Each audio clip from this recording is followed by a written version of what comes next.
Hi friends, welcome to my channel.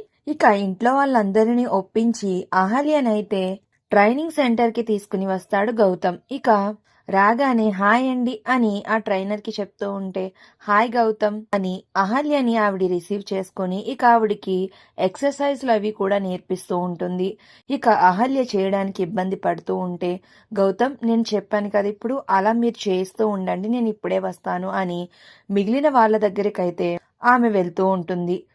ఇక గౌతమ్ అయితే అహల్య చేత ఆ ఎక్సర్సైజ్ అవి చేయిస్తూ ఉంటాడు.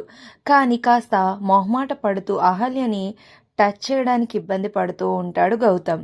ఇక యోగా ట్రైనర్ అయితే చూసేసి గౌతమ్ దగ్గరికి వెళ్ళి, ఏంటి గౌతమ్, నువ్వు మీ వైఫ్ కి సీట్ ఇవ్వమని నిన్న మార్నింగ్ నుంచి ఈవినింగ్ వరకు నైట్ అంతా కూడా మా ఇంటి దగ్గరే ధర్నా చేశావు, మా పాపని సేవ్ చేశావు, నాకు చాలా హెల్ప్ చేశావు, ఎంత చేసి కూడా మరి ఇప్పుడు సీట్ ఇచ్చిన తర్వాత ఎందుకు మొహమాట పడుతున్నావు అని అయితే ఆ ట్రైనర్ అడుగుతూ ఉంటుంది గౌతమ్ని. ఇక అవి అన్ని విని అహల్య ఒక్కసారిగా షాక్ అయిపోతుంది.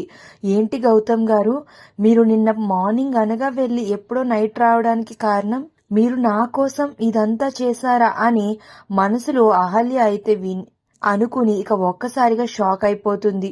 షాక్ అయిపోయి ఇక ప్రేమగా గౌతమ్ని చూస్తూ ఉంటుంది. అది ఏమీ లేదండి, ఈ అహల్య కాస్త చేయడానికి ఇబ్బంది పడుతుంది కదా, అందుకే కొంచెం డల్గా ఫీల్ అయ్యాను అని అయితే గౌతమ్ అంటూ ఉంటాడు. ఏం కాదు, ఫస్ట్ కదా కొంచెం అలాగే ఉంటుంది, అలవాటు అయిన తర్వాత తనే ఫ్రీగా చేయగలుగుతుంది అని అయితే యోగా ట్రైనర్ అయితే చెప్తూ ఉంటుంది. మరి ఇన్ని చేస్తున్న గౌతమ్ తన ప్రేమను అహల్యకి ఎప్పుడు తెలియజేస్తాడు అనేది నెక్స్ట్ రివ్యూస్లో తెలుసుకుందాం.